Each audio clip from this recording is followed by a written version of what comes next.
Hello, Hello. everyone. Uh, and I hope all of you are staying true and living true on this earth, this beautiful environment that we call Earth, and to infinite and beyond to the universe. I am here with the glorious and so majestic Aaron. How are you, Aaron? Hello. Thank you for that introduction. I am doing fantastic. I'm very grateful to be in this interview and to share my story, my experiences. I'm just very grateful. Glorious is a word that I probably haven't been called before, so thanks for that too, but it's just awesome to be here. I'm literally humbled to be in your presence right now, so humbled. Okay, so just start off with some introductory questions. Could you just explain to everybody who's watching this who you are, what you do, and how did you begin on this journey of yours? Well, my name is Aaron Fehr. I'm currently the Chief Executive Officer of Spirit Studios. So my job specifically is to help run the company, to bring people together, to create a system that allows everyone to properly, really empower who they are and what they bring to the team in such a way that creates a harmonious structure between all the different creators and potentials that we all have within us into a unified system where everyone can work together, and to create spirit science into a studio is what I do. Wow. Yeah, carry on. Sorry, Aaron. Sorry. Well, you'd asked a couple questions there, and so the next one, I guess, is how did I get on this journey? Yeah, how did you start this journey? Like, where did you come from? Like, who were you in the past? Well, I've gone through many transitions, and so I want to say all of the experiences that I've been through have led me to where I'm at today. So where did my journey start? It would have been when I would have been born into this current physical body. So I don't really want to give the entire story there, but I can say I was born into a strongly religious Christian family, Mennonite specifically. And so my entire upbringing was very religious, very spiritual. And so at a very young age, I had dedicated my life to a greater spirit, to the idea of following something that was bigger than me.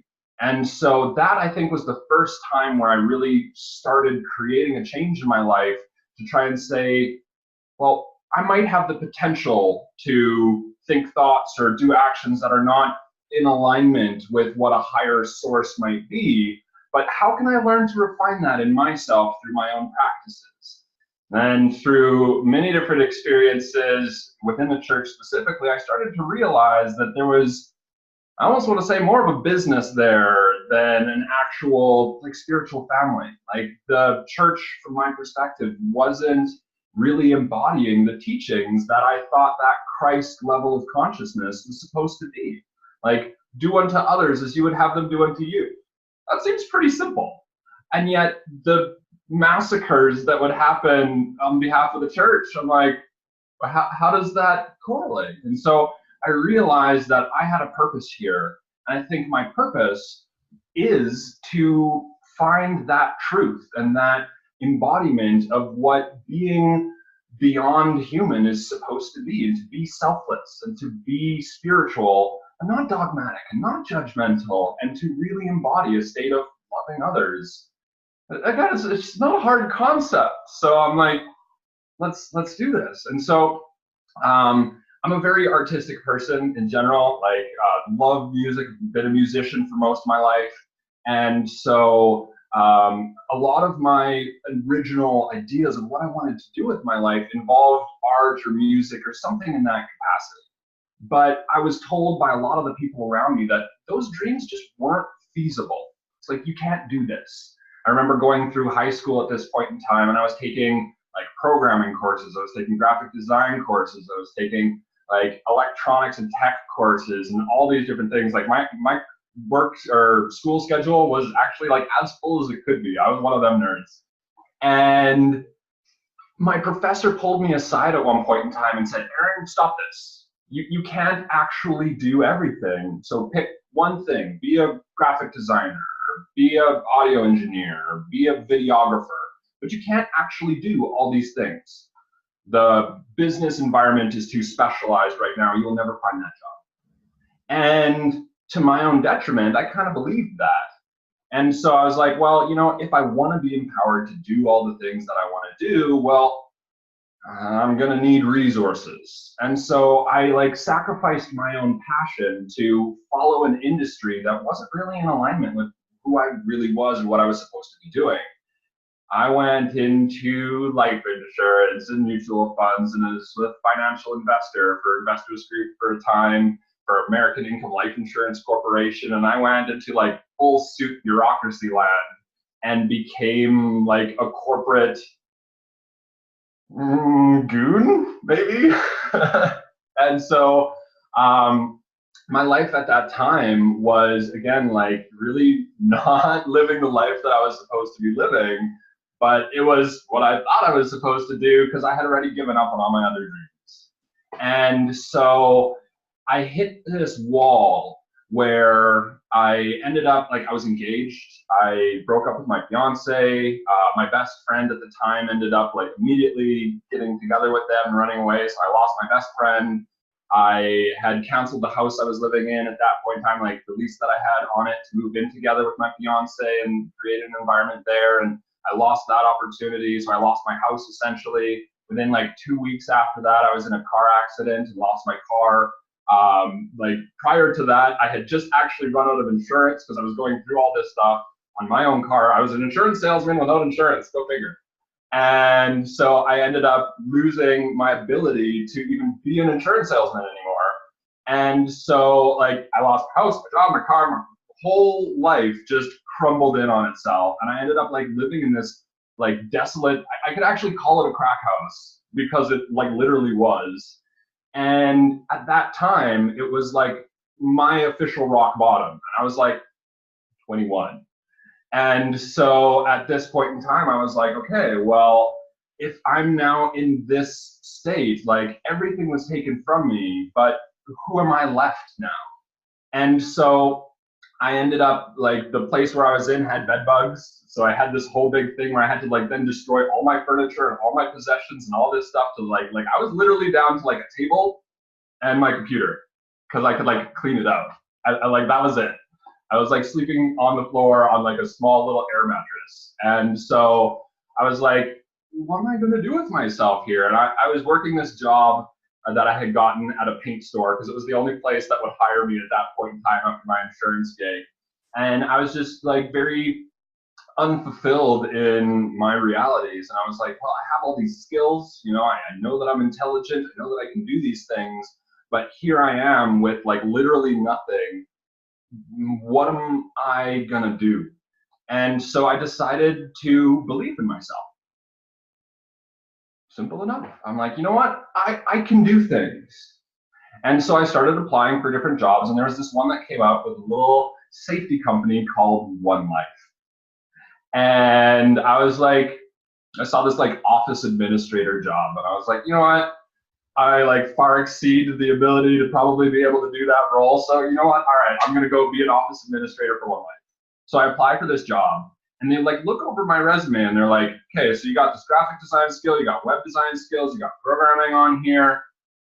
How about we make a job for you that is all of those things, and we can call you a multimedia specialist, and we will help train you and help empower you to grow into that role. I was yes. Let's do it. And so in and around this time, I started learning Reiki because I had been connected with spirit science through one of my friends. It was actually a band member of mine, Matthew Simpson, love you brother, had suggested this. He saw the Ancient Human History episode 12 and was you have to watch this. And so I went through off the spiritual deep end on another side of the spectrum now to be well, how can I further empower myself? And then One Life, working together with my own belief systems, I got introduced to Mahajriya and started practicing other forms of really intense integrations and meditations. And yeah, I was literally then working my dream job of the job that I was told was actually impossible. I remember, my professor who said, you can't do all these things, that job doesn't exist, the world's too specialized, proved him wrong. And so at that point in time, I was wow, am I believing in other people's doubt, or am I believing in myself? And that was probably one of the biggest shifts in my life, to go, you know what, I can do anything now. And so 3 years working as a multimedia specialist, I was doing videos for safety training courses. I was the vocal narrator of probably about a dozen different safety training courses. Workplace safety and health legislation states. I was that guy. And so it was just beyond what I thought I could even do. Like, I was designing all of their logos and their branding, and I was using like the information that I had from my other jobs, being like self-employed and working in all these other industries, and started bringing it into who I was as a person, to like really learn and grow from these things. And then I met Jordan. I was living with one of my best friends, Liam Richardson, shout out to you. And he had previously met Jordan and said, do you want to meet this guy? I was like, yeah, of course. Like, what do you mean? He lives in the town where I'm from? Like, we actually went to the same college. Really? I had taken computer accountants technician. I'm certified in accounting software. And at that time was the same time that Jordan was at the same college taking his video courses. And we were like, probably passed each other in the hallways and never knew it, right? And so he had told me about his stories with what happened traveling in the United States and going through California, and he had a lot of struggles with creating really the business structure that held everything together.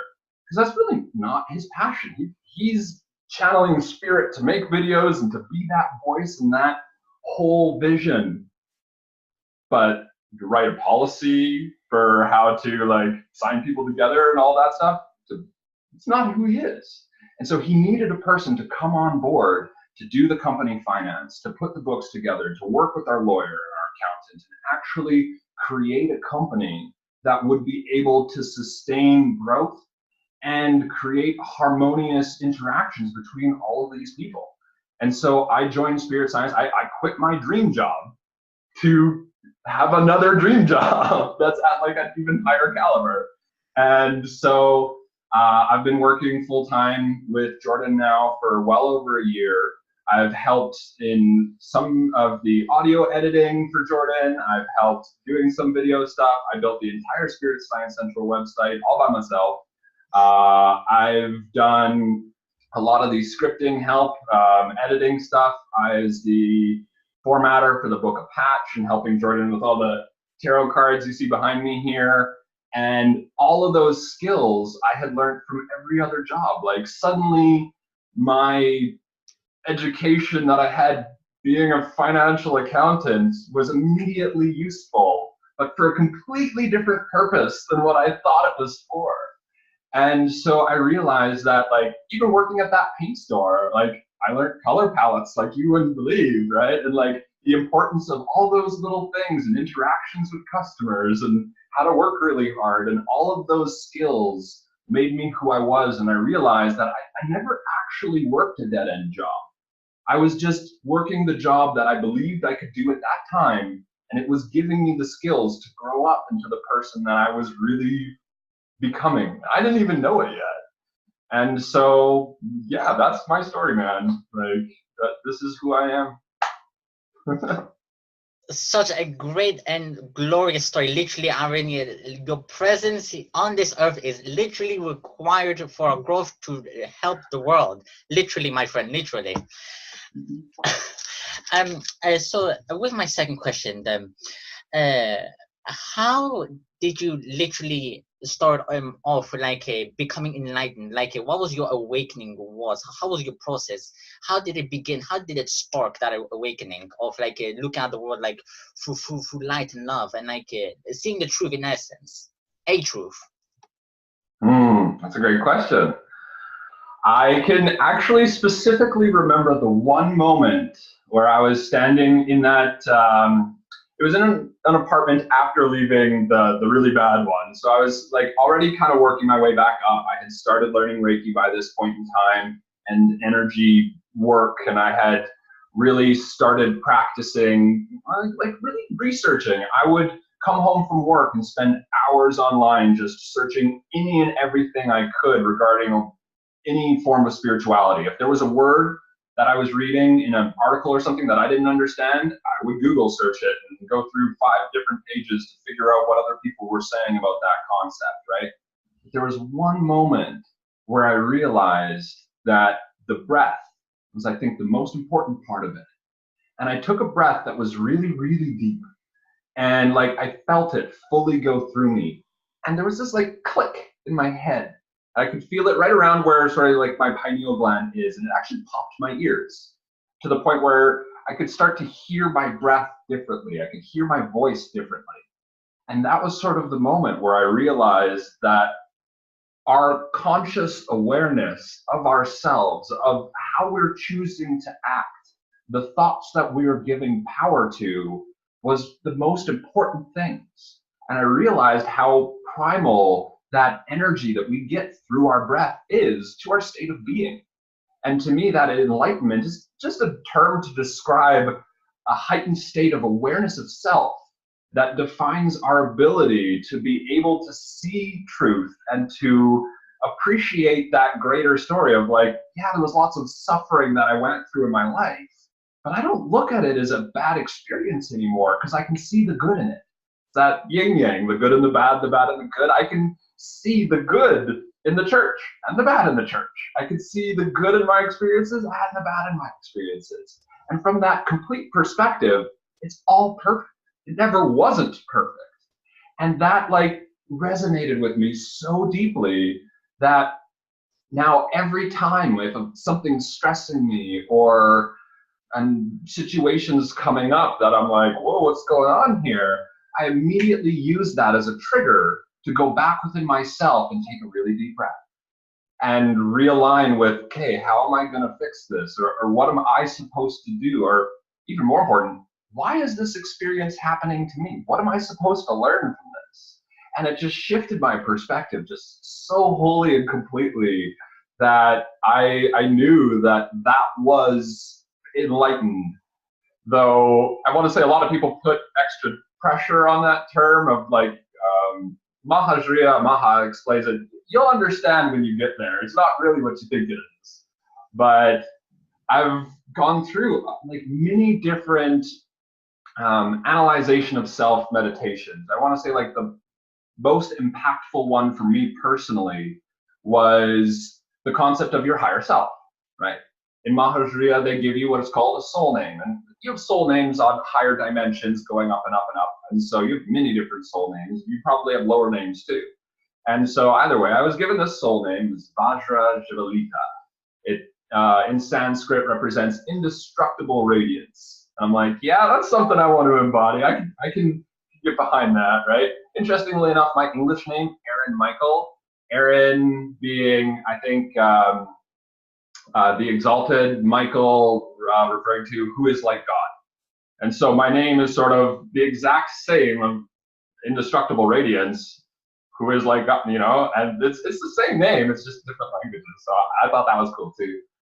And so I looked at this and I went, okay, so I have this higher soul who's able to communicate through me and I can understand the difference between sort of my thoughts and my higher thoughts and kind of can tell who's talking there. But what about my lower self? And this is the concept that a lot of people don't really like touch it because it implies that they have to now be accountable for all of the bad stuff that's happened too. And I was going through like just typical spirituality of embodying forgiveness, right? And so I actually, at one point in time in my life, like went through every person that I could ever think of that has bullied me, that has hurt me, that has insulted me, that has done anything. And I like actually took time to go in myself and release all of my anger or hatred or resentment towards any of those things because it made me who I am. I wouldn't be who I am today if all those things didn't happen. So therefore, I have to thank them as opposed to holding a grudge against them. And so I was going through that and I was like, all right, Now let's look at that dark part of me that I don't really want to face. And so as soon as I kind of did that, I realized that I had been having a lot of negative thoughts throughout my life of things that, again, weren't constructive to the reality that I was trying to build. And so I meditated very deeply within myself and tried to find out where that voice was coming from. And I found this entity that was not a happy camper. And so what I tried to do at this point in time was actually, it's called Transmigration of Consciousness. It's to shift your perspective from being within you to being within something else. So astral projection is very similar to that. You're shifting your point of perspective to another point outside of your body, right? So transmigration of consciousness is like shifting your perspective into the wall or into another being and existing as them. There's actually a form of Reiki, Mahananda Reiki, where you shift your perspective inside of the chakra of the other person, heal them from the inside out. It's actually really fun. But from this specific meditation that I was doing with my lower self, I was like, okay, well, let me try to incarnate inside of this being and see what's up.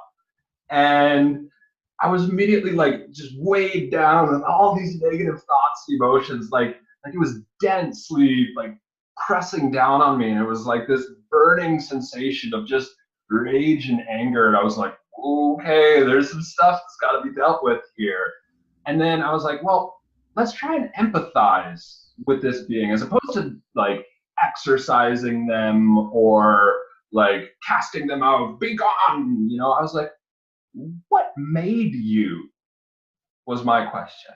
And as soon as I asked that question, I got all of these experiences from like past soul lives or however you want to describe that, of yeah, just being like tormented and bullied and hurt, and all of these things are just like compounded onto this being. And it was really resentful towards all of these experiences.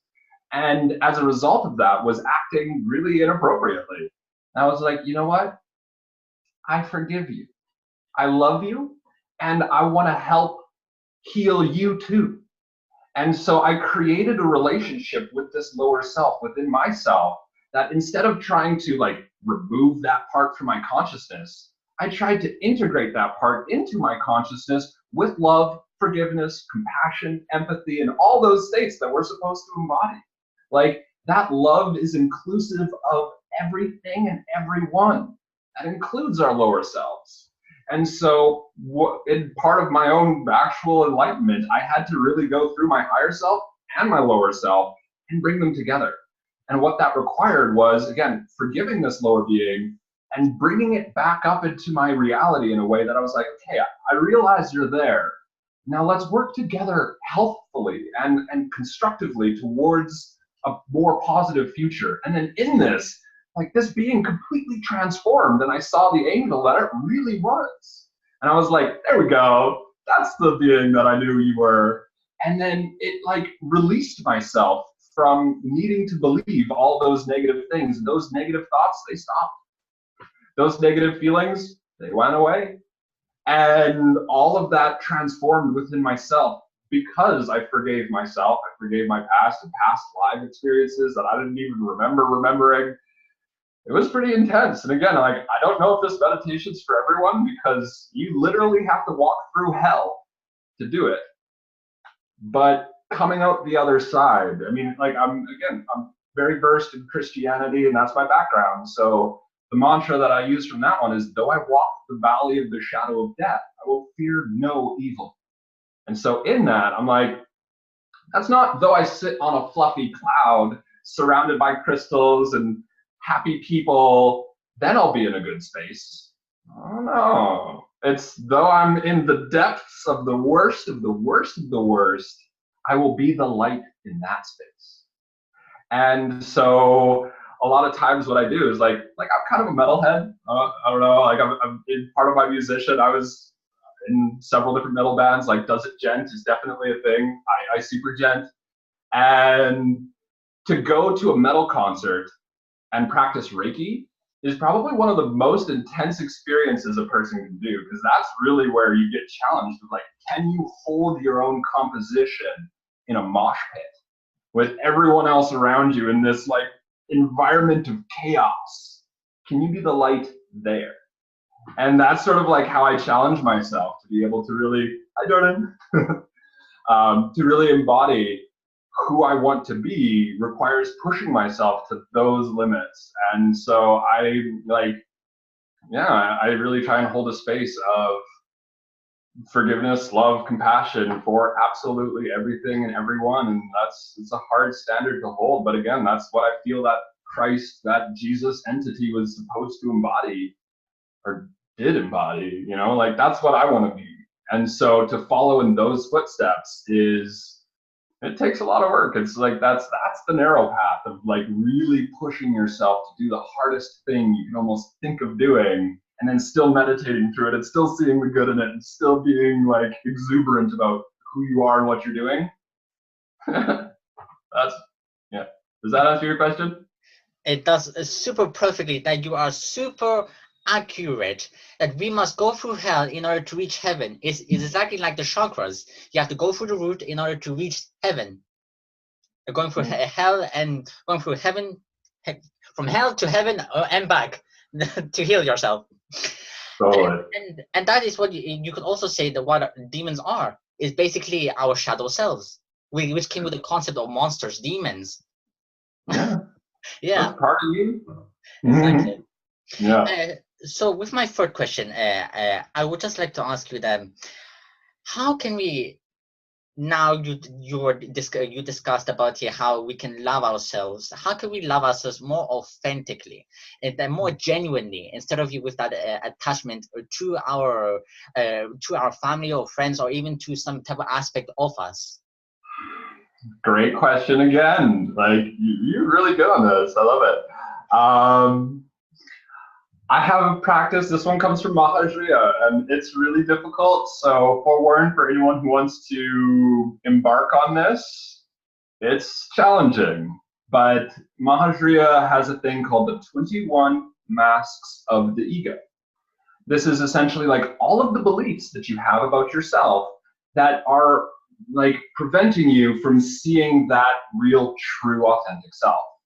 And so what they essentially have done is created a system that very clearly illustrates what all of the blocks to loving yourself authentically might be, and then a process of how to dissolve them. And it's a very simple concept, which is the amount of time and energy that you spend believing things that are not constructive to you is about equal to the amount of time that you're going to have to spend dissolving them. So it essentially just says, like, sit there and look at the things that really trigger you until they're no longer able to trigger you. And so some of the first ones that they have in the 21 masks are called the denials. It's the things that we really deny of being a bad thing or being a part of us, or it wasn't us, it was them as a concept. And there's fear, shame, and pride. I'm not afraid. I have no fear. I'm so afraid of being afraid that I don't even want to look at the concept of being afraid. You know, and then shame being likewise. I'm like so ashamed of the bad things that have happened that I can't look at my shame. Like, it's the lower self speaking. And so that's not true. And so by taking the time to really go through, well, what are you ashamed of? Or what are you afraid of? And more importantly too, what are you proud of? In a way that prevents you from really growing. And so for me, specifically those three, I was really afraid of pain. I was afraid of being hurt emotionally, mentally, physically. And so what I did in my own meditations was I went to like a full lotus posture, which is fairly uncomfortable. It's like contorting your legs around in a way that's like it hurts. And then I sat there for like hours until the point where like my legs were literally like beyond hurting. And I looked at it. I was just like, okay, what am I afraid of in this experience? Like, what is pain, really? And I sat there until the point where it didn't actually hurt me anymore. And like, that's really like, there's probably easier ways to go through that, but that's what I did. Likewise with my shame, I looked at everything in my life that I was ashamed of until I was no longer ashamed of those things. I looked at all the things in my life that I was proud of.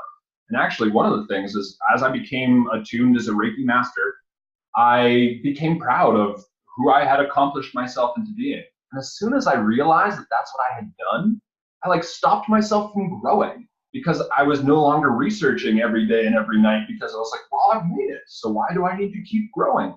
That's pride. And so in that, it was preventing me from really seeing my authentic self beyond that. And then there are other masks that get deeper and deeper and deeper, which include things like, you know, power, control, and manipulation. Like, how have you been like acting inappropriately in this way? It's got, actually, we wrote an article on it. If you want to go through all 21 masks, it's on our website, spiritsciencecentral.com. I wrote it myself, actually. Links below.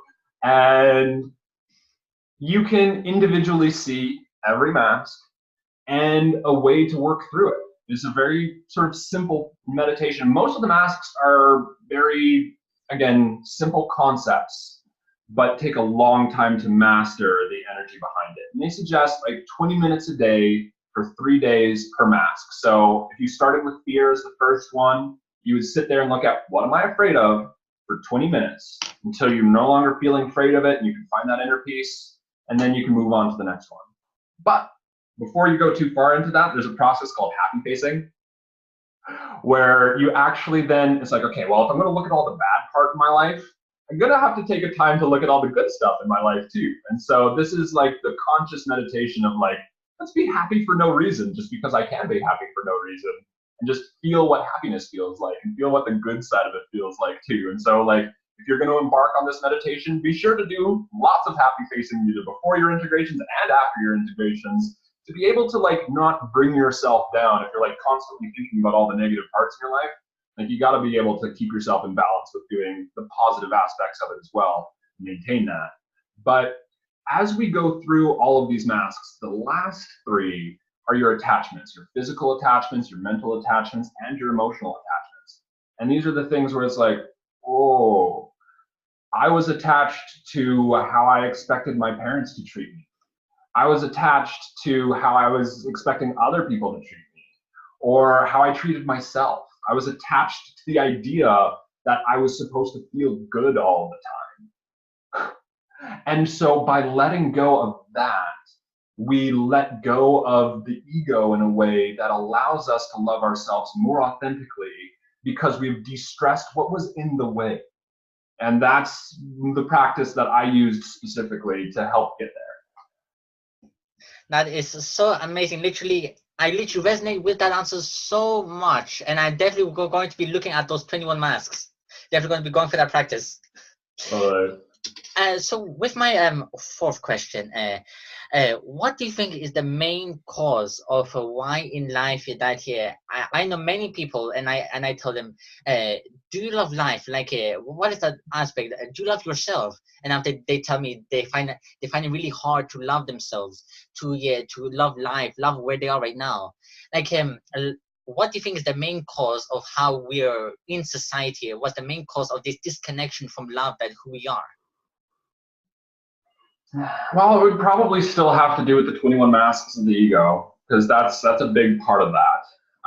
The other part would probably be with the definition of, again, like an expectation of what love's supposed to look like, because that's an intense thing. But there's a practice from Mahajriya that I'm familiar with called Kujian, and this one's actually really fun. This is called the 9 hand seals, and so it goes through the chakras at 9 different levels. So it's like a 9 chakra system. Instead of like the basic 7 or 13 or 12 or 4,792, this one here is 9.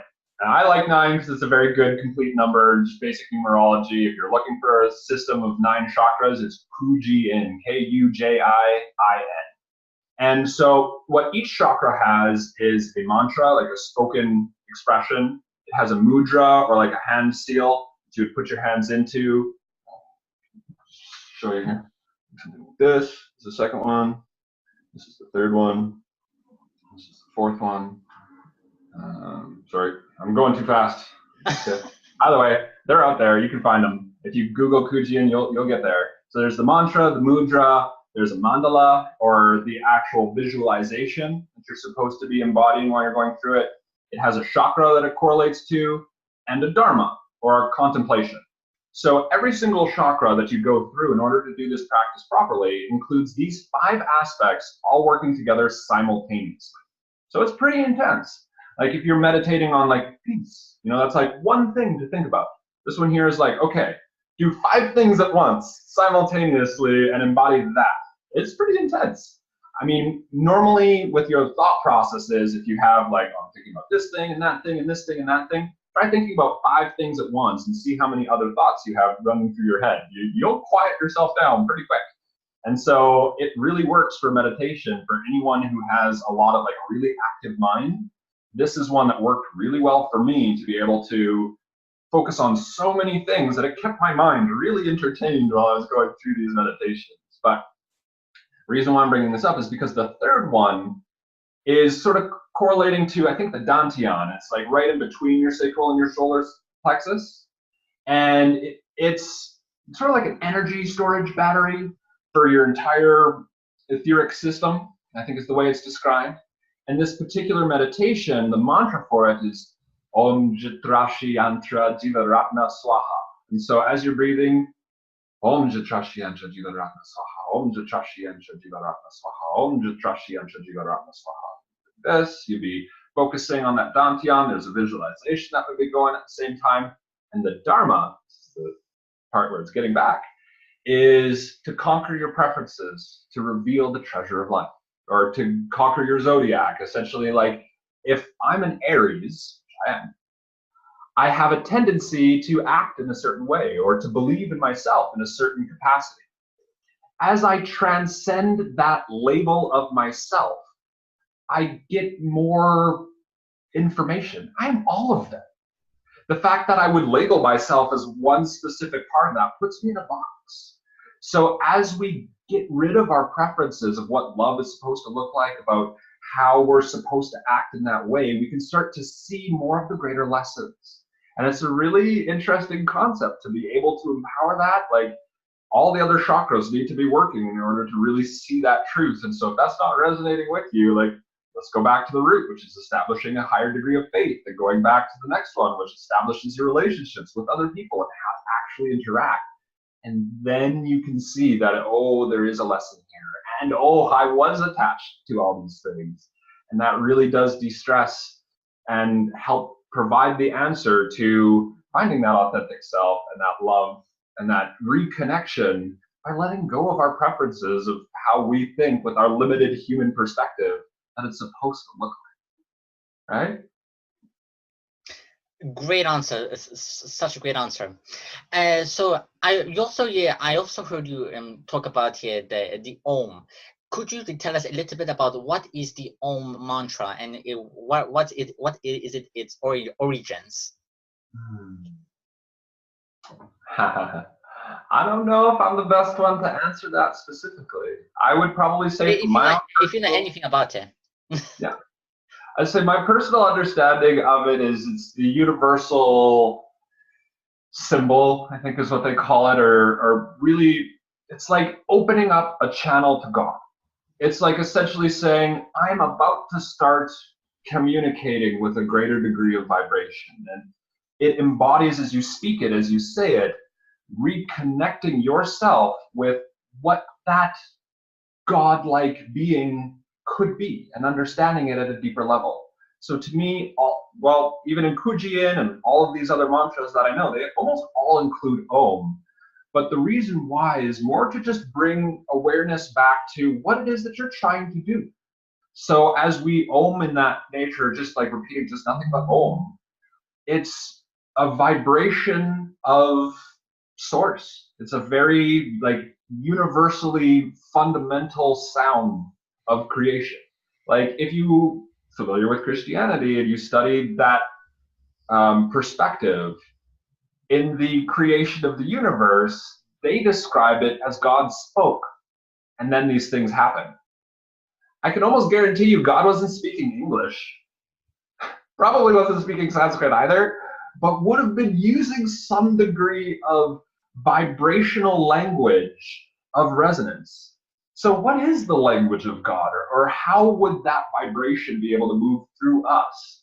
I think from our current understanding, Om is one of the closest things that we can do to mirror that vibration within ourselves. There are languages such as Hebrew, such as Sanskrit, I think Aramaic as well, are based on the vibration that the sound makes determines the meaning.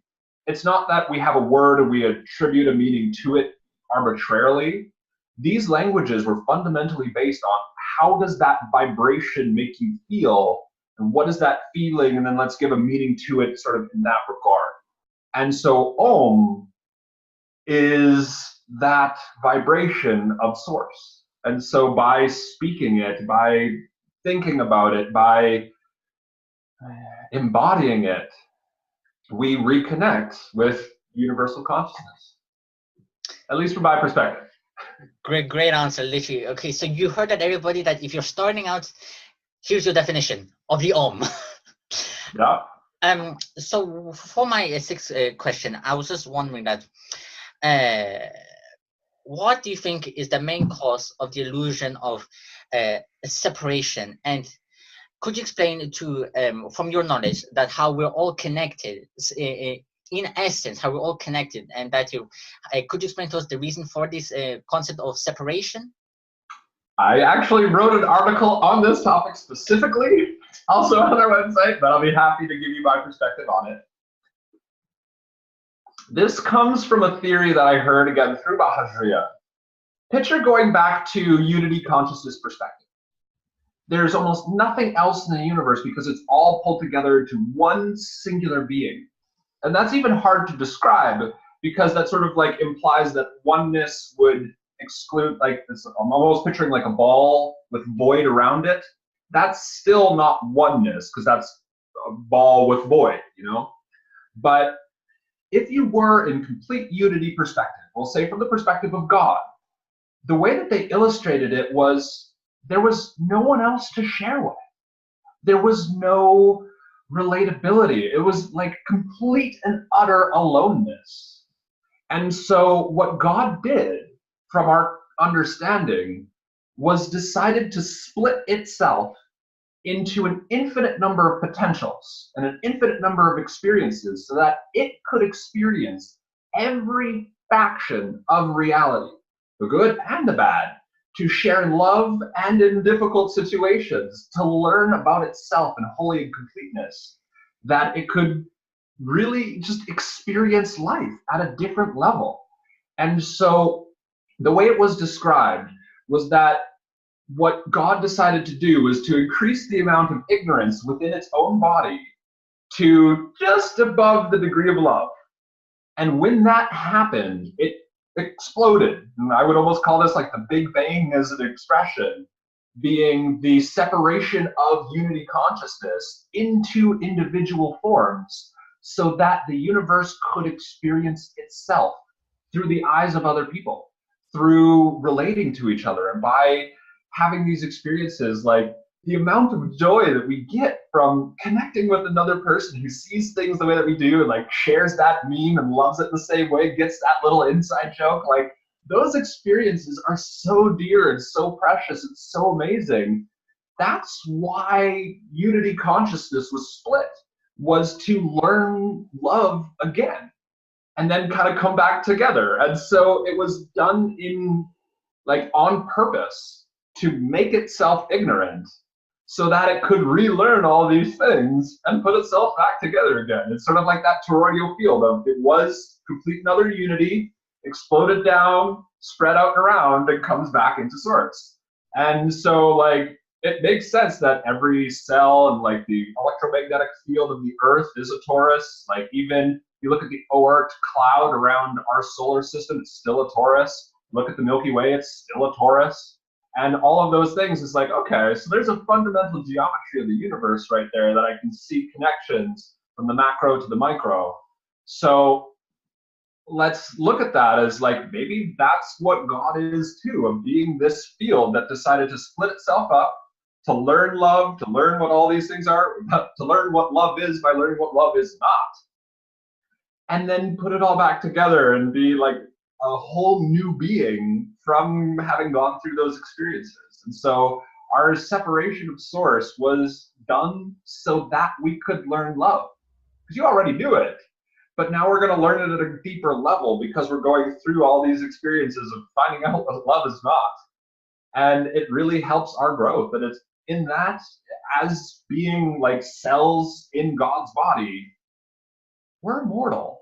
And so all of those little things that we get caught up in our day-to-day life, of the stresses of even death itself, from the immortal unified perspective, that's just another lesson to learn what love is and what love is not. It's everything that you have done to another person, you've done to yourself.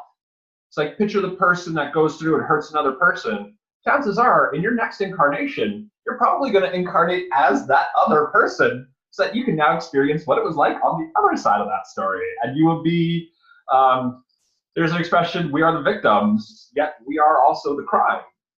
And so that's sort of like, once you look at it from that perspective, again, do unto others as you would have them do unto you. That's like a fundamental concept there. And the reason why is because that other person is you, just from a different perspective, so that you can learn from each other and work together. It's actually a really cool concept when you look at it that way. But that's what I believe personally. And so, yeah, I look at this separation as just being, God was lonely and made itself into a billion different versions so that it can essentially play with itself, really. Have fun, learn love, and like go through experiences. It's so true. I want to throw this at you, and I really want to get your insights on this. You were saying that in essence it could have been like the Big Bang, but what would happen if we're actually just a part of this microverse inside of a person's consciousness, and there's a being that literally awakened, and then we are the explosion of awakening? You're sort of alluding to, it's called, I think it's a Hindu concept called the Dream of Brahma. Have you heard of this? A Dream of Brahma. Could you explain? Brahma's dream is essentially saying, like, the mind of God being this like almost like unfathomable thing went to sleep to create all these dreams and sub experiences, to learn all of these lessons, to have all of these experiences. And then when we pass away from this life, we kind of like go back up, wake up, realize what had happened. And then we realize how much fun it was back on Earth, all the potential that we really had, and then we go back down, you know? And so it's like, I feel like once we can kind of realize that there's a potential for that and wake up to that experience without needing to die or actually like leave our physical forms, then we can become incarnate as sort of the physical vessel that embodies that level of awareness. And so I agree with that. And it's like a very parallel concept. Like, it's very similar to what I'm describing. Oh, yes. And also, you talked a little bit about religions. I just really wanted to gain your insights on this. What do you think? Do you think all religions are connected, but they are just pieces or fragments of the same thing, of the same knowledge? Could you explain a little bit about this, your perspective? I would say that,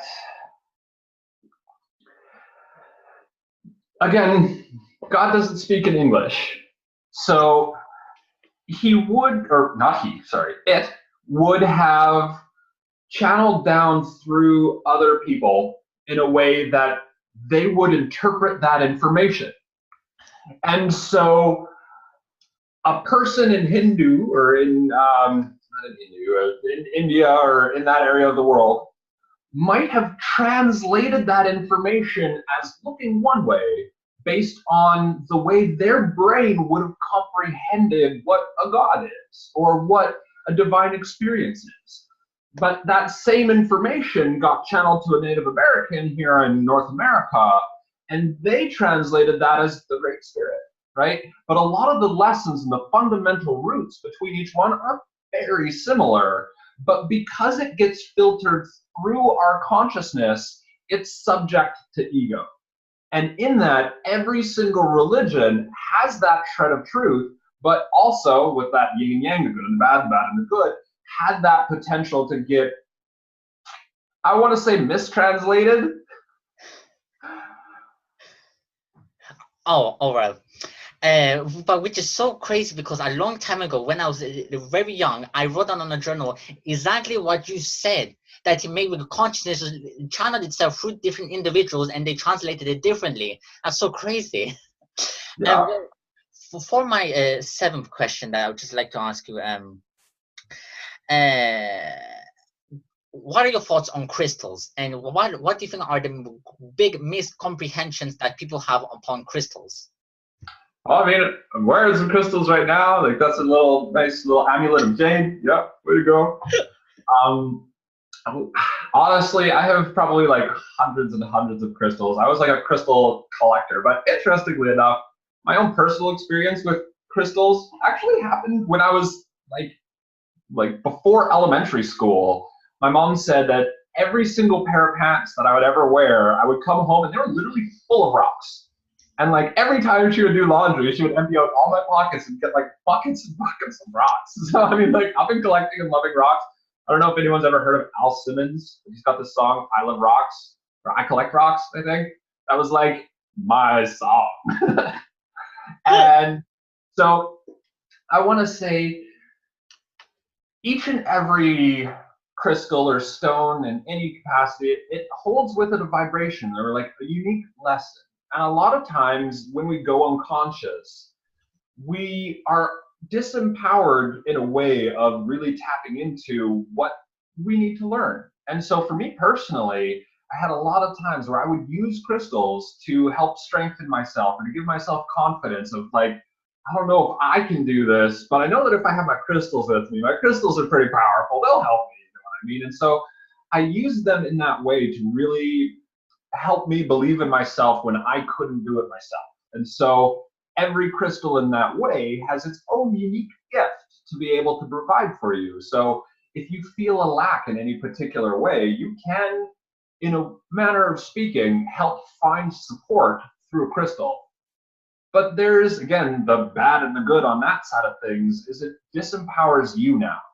Because there was a huge part of my own consciousness where I was giving too much of my own internal power to my crystals and not really believing in myself as a crystal entity within me. I don't need crystals to empower myself or to believe or to go further, or we'll say to like tap into the stone to learn the information that exists within there. It's like, well, I could meditate into universal consciousness and learn the same lessons, right? And so there's probably a deeper experience within that, where is very specific lessons and other people in other generations, we'll say like the crystal skulls, for example, where information would have been stored inside of crystals the same way we store information inside of crystals in our computers right now. That is a thing. But I still look at that as being like that information is also omnipresent throughout the entire universe. We don't really need crystals in the same way. And I think a lot of people give them way too much credit, which to their own detriment, because it disempowers that person to really having the source of their insight, their information, being their own meditation practices, their own internal breath, their heart connection with their selves. That's where the information comes from. And so don't get me wrong, I love crystals. I still have my crystal grids all throughout my house, but I don't really use them to the same degree that I used to, you know? Oh, well, you have like that type of yin-yang symbiotic relationship with your crystals, you could say. Right. I wanted to go to one other thing in regards to crystals before we move further. Yeah. The Celestine Prophecy actually speaks of this, and this is probably one of the things that shifted in my perspective in regards to crystals, where I forget which book it was, but it might have been the 10th Insight, maybe the 11th Insight, but it talks about ways that we can help increase our vibration. It might have even been the first book, actually. One of them was the appreciation of beauty, by like just being like, oh, that tree is just awesome. We realize within ourselves that we're now focusing on something that's awesome and that's beautiful, and that thought and that vibration actually lifts us up. And so every time I look at a crystal, what really actually helps me now is I'm just appreciating a small fraction of reality that I find just gorgeous. And that appreciation uplifts my vibration wholly and completely. I was a macro photographer for a while. I have like Fair Photos is a thing. I haven't really been active in it because I've been working on spirit science. So if you go to my website, it's got this coming soon thing that's been there for like 2 years. But my whole idea in that, why I created it, was just because crystals are so beautiful. And so if all we did was appreciate the beauty of just natural earth, we would really help increase our own vibrations just from that. But a friend of mine actually, I think it's Eddie Keys, he's on our Patreon, shout out to you. He illustrated that like the earth, or sort of like humans, we have veins and channels that run through us that transfer our own vital energy. So does the planet. And the planet transfers its own internal energy through these veins. And by extracting all these crystals and removing it, we are in a way actually like breaking apart the natural nervous system and information transference systems of the earth itself. And chances are all these rocks would actually do more benefit to the energy of the planet than it does for us to extract them and use them for our own personal benefits. And so there's a part of me that's like, since learning that, I've like kind of held back a little bit from indulging myself and buying tons of crystals, because part of me goes like, these things do belong as a natural part of our earth. Now, if I'm using them to share enlightenment and to create a vibration that's above and beyond that, then like I could see again like the good and the bad in it. But I'd still be mindful of like, they call it a crystal vein for a reason. And so like appreciating the earth as a conscious being, it's like essentially like mining out pieces of our own veins. I wouldn't really want to do that to myself. And so by leaving them in the planet, it's sort of like treats Mother Earth with a little bit more respect in that nature. And so like, just a little point there. Wow, it's such a great insight. I also heard, and I also heard from a little bird that your favorite mantra was Om Mani Padme Hum. Could you tell us a little bit about this mantra and what it means? Yeah, how can we use it to enhance our lives? I don't know if I would call that my favorite mantra. Having a favorite mantra implies I have not favorite mantras. And I want to say, first of all, that I love them all. And if I were to pick my favorite mantra, would probably be Om Namo. Hold on. Om Namah Sukhi Anandaram. Om Namah Sukhi Anandaram. Om Namah Sukhi Anandaram. That is the mantra of Om. So praying to the universe. Nama means with respect. Sukhi is happiness. Ananda is bliss. And Ram is joy. So you're essentially saying, I pray to the universe with respect. Happiness, bliss, and joy. I pray to the universe with respect, happiness, bliss, and joy. And so like that is just the mantra of like, have a good time. And so like, I want to say that one's probably actually my favorite. But Om Mani Padme Hum really, really did help me.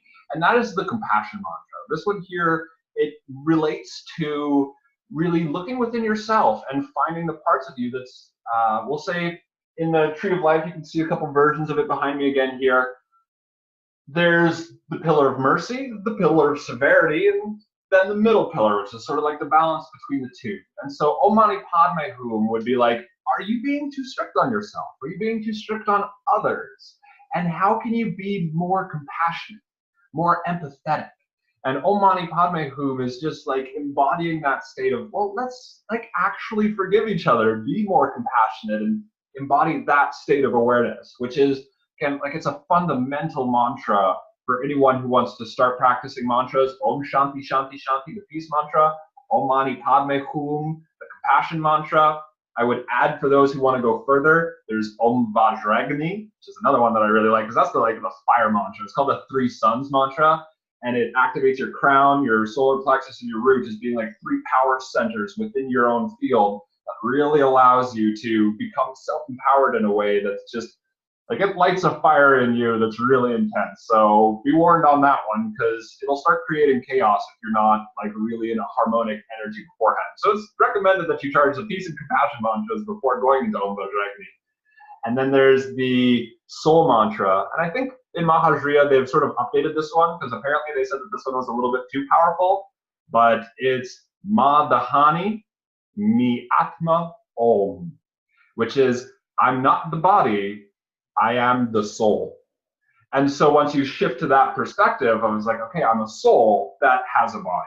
I am not this body. I have a body, but I am the soul. And so that one there just really connects you with your higher self and what that's supposed to be. Ma Dahani Mi Atma Om is, again, really, really good. And then the fifth basic mantra is actually called the immortality mantra. And this one here, again, just shifts your perspective. Like, it's similar to the I'm the soul mantra, but it's like, well, if I'm a soul, what does that mean? What does that imply for my life? And it's Nina Ra Ra Humra. Nina Ra Ra Humra. And that one right there just really helps shift your perspective to, if you believe that you are a soul, or have a soul, or incarnate as a soul, how are you acting like that? If your soul is an immortal being, are you afraid of all of the reality and judging all these things, or are you living life as an immortally incarnate being here in this reality right now? That's an intense question to ask yourself, but I've had the experience going through, like, normally you're supposed to do malas, or like count each time you repeat that mantra. And so like the basic level is 108 beads times 108 times around. And so if you do that practice, you will have recited that mantra 11,664 times. And that's like level 1. So once you've accomplished Nina Ra Ra Humra, Nina Ra Ra Humra, Nina Ra Ra Humra 11,664 times, you will understand a greater perspective of what it means to be incarnate as an immortal soul. So again, I was actually having a conversation with a friend of mine earlier today about what it specifically means to repeat these mantras. And it's not just about, okay, I'm saying these words, it's a Sanskrit language, I don't really understand it, I'm just making noise, essentially. Like, that defeats the purpose. It's more about what is the concept or the dharma behind the meditation and really believing in this. Say, again, you're doing the peace mantra, Om Shanti Shanti Shanti, Om Shanti Shanti Shanti. Yeah, you can sit there and say that 11,664 times and miss the point. The point is to embody peace. The point is to feel peace. The point is to like really bring that into yourself. So as you're sitting there, you're focusing your thoughts to think about peace. And by doing so, you will take time to practice embodying peace. And that will create the result or the transformation within you. And so if we're reciting mantras, the main thing is to really be aware of, why are you reciting that mantra in the first place? What is the concept or the dharma that you're trying to get out of it? And to really have that be the intention as you're going through it. So it's like, okay, yeah, Om Mani Padme Hum. Om Mani Padme Hum, Om Mani Padme Hum, Om Mani Padme Hum, Om Mani Padme Hum. That's great. But what does it mean to be compassionate? What does that mean in your life here and now? And like, to really keep a focus on that is an important aspect of anyone who's charging or doing mantra work. Such a delightful insight. Okay, so finishing up with this glorious interview that I just literally cannot say thank you enough, Aaron, for taking the time to one-to-one and exchanging our information here and there. I just thank you so much. Totally, Brandon. Oh yes, my name is Brandon as well. I forgot to introduce myself. So for my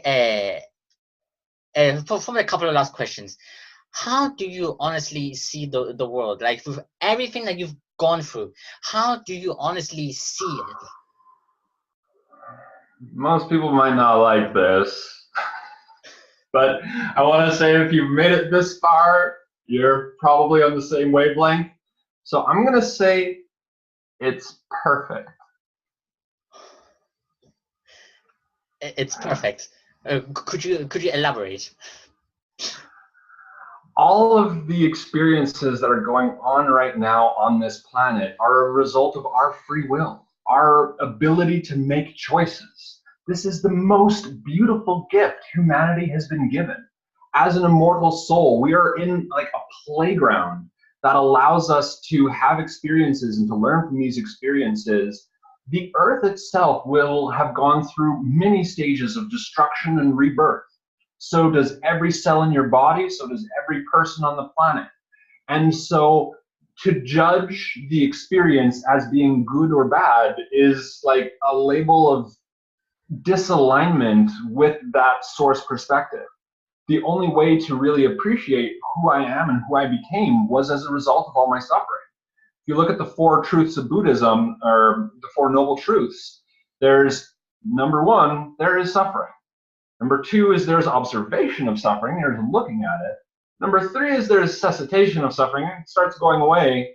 And number 4 is you realize that there wasn't even suffering in the first place. It was just a misperspective of the experience or what the lesson is trying to teach us.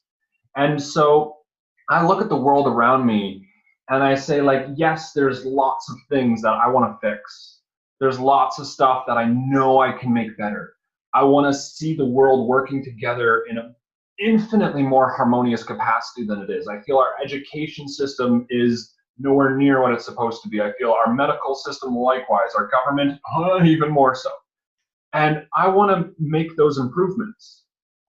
But we wouldn't be able to even make the improvement on it if we didn't see how bad it was in the first place. Let's use like our animal agriculture industry as a huge example of that.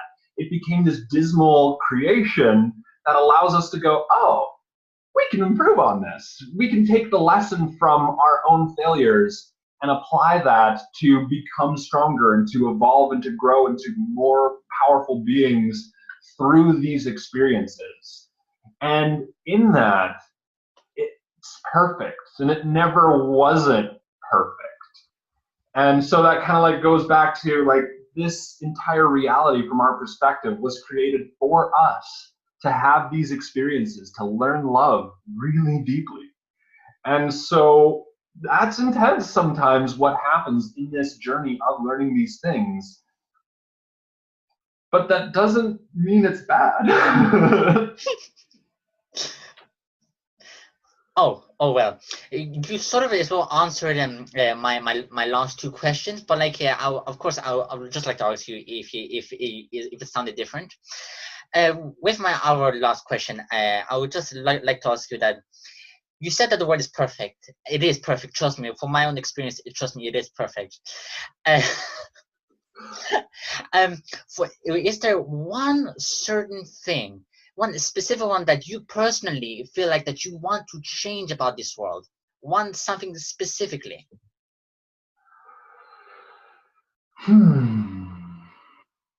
Well, interestingly enough, with my own personality type, I'm like a do all the things kind of guy. And so I really want to be able to be empowered in a way that allows me to do the things that I really want to do. Like when I was a really, really young person in like elementary school, I wanted to be a marine biologist. Like grade 3 was when I started that intention because I love sea life. I have an aunt and uncle that lived in Alaska. They're in Hawaii now. They go back and forth, but they showed me what marine life and what that reality was really all about. And then I started learning like solar or sonar drilling and stuff like that with all the stuff that we're doing to our oceans and our environment and things like that. Like, I feel like I want to help make a difference in that. So learning from our mistakes to help make improvements there, or like in that, again, it's still perfect. But I'm called too to help understand. They say that something like 90-ish% of the entire ocean is unexplored. I'm an explorer. I want to be able to go explore. Like, I don't want to have to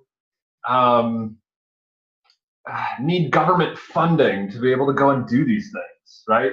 And so if anyone's familiar with the Venus Project or Jacques Fresco or resource-based economies, things of that nature, it's systems that would empower people to no longer have to work mundane jobs, because the mundane jobs would be replaced by the technology that's already there, creating systems of exchange that allows people to have the basic necessities that they need for life. And then any and everything that you want to do beyond that, you are empowered to be able to do so. And so I think like the biggest thing that I want to do in my life is to be able to make a thing. A system is kind of like the energy that I have, because I'm a systems guy. So to make a system, like as described in the Venus Project, that allows people to work together actually in such a way that everyone can live that dream of what they really want to do. Because when you have a world of people that are doing passionately what they love, the benefit that we would get as a human race is just astronomical. And so I want to be able to create something that brings people together and empowers them in such a way that we actually can all live our dreams. That's what I want to do. And so I honestly feel that I'm well on my way to being able to accomplish that impossible feat, because it's not impossible, because I don't believe that. And spirit science is my first corporation in a way that I'm learning how to bring people together, how to create harmony, how to have structure without tyranny, to allow people to bring their own unique energy to the system and it be heard at all levels. And our current form of government, like we call ourselves a democracy here, it's not. I vote, I'm a voting citizen, but I've never once had a politician actually speak the things that I believe or say in any capacity. But we have the systems right now to be able to create a government that would allow people at the lowest levels on their mobile devices or on a computer or anything like that to actually vote in real time about all the things that are important issues to us. The first ever real democracy is very possible now. And so I want to be able to help create those types of systems that allows for that communication to happen in such a way that empowers everyone to move forward at greater capacity. So that's sort of like, again, one of my big life goals is to be able to make that happen. Such a beautiful and unique answer. This is the type of interaction that I seek, Aaron, because with my channel, my main purpose is the protection of Mother Earth and Pachamama in a Spanish language. And connecting to our roots and exchanging perceptions here to just literally just grow and expand to the infinite. I also asked Jordan this question. It's my final question. You have this opportunity to you're on a jumbotron and the entire world is watching you right now. If you have any final thoughts, any final sayings to anybody who is struggling with life, any final words of wisdom you can bestow upon them about struggles of life, and they really they can't do anything about themselves, they're turning to thoughts of self-harm or suicide. No matter who you are, no matter where you are, know that you are loved, know that you are forgiven without even asking for that forgiveness.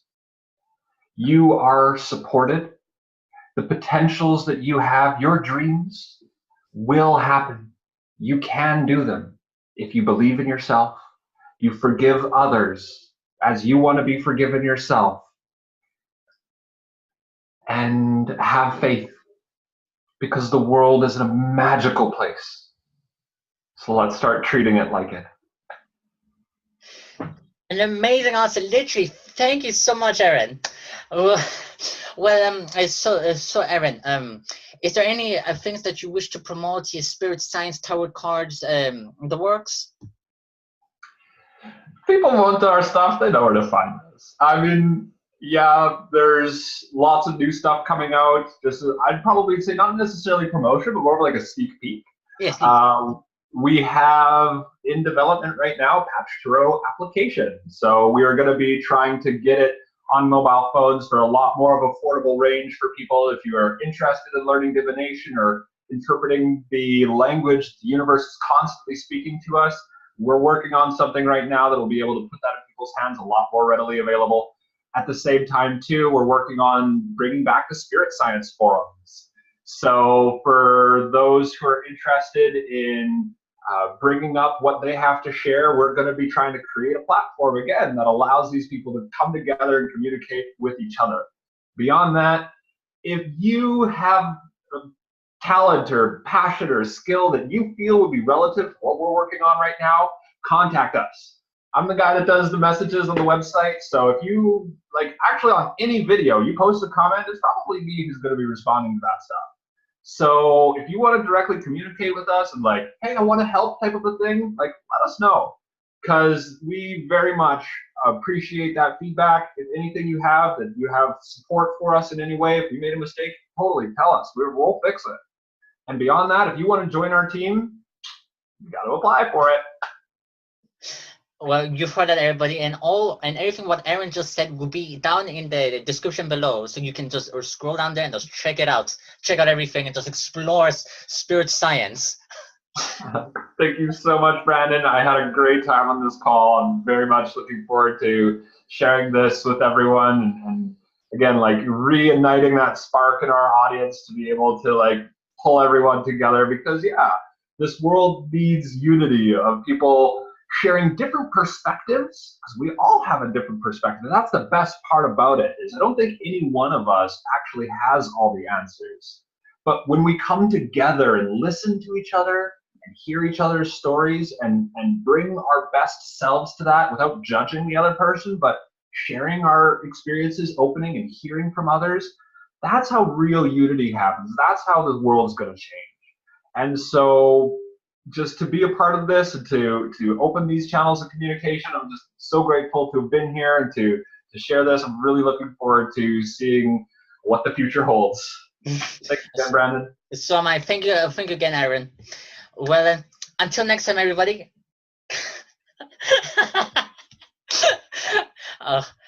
Okay, so I'll click here, start recording.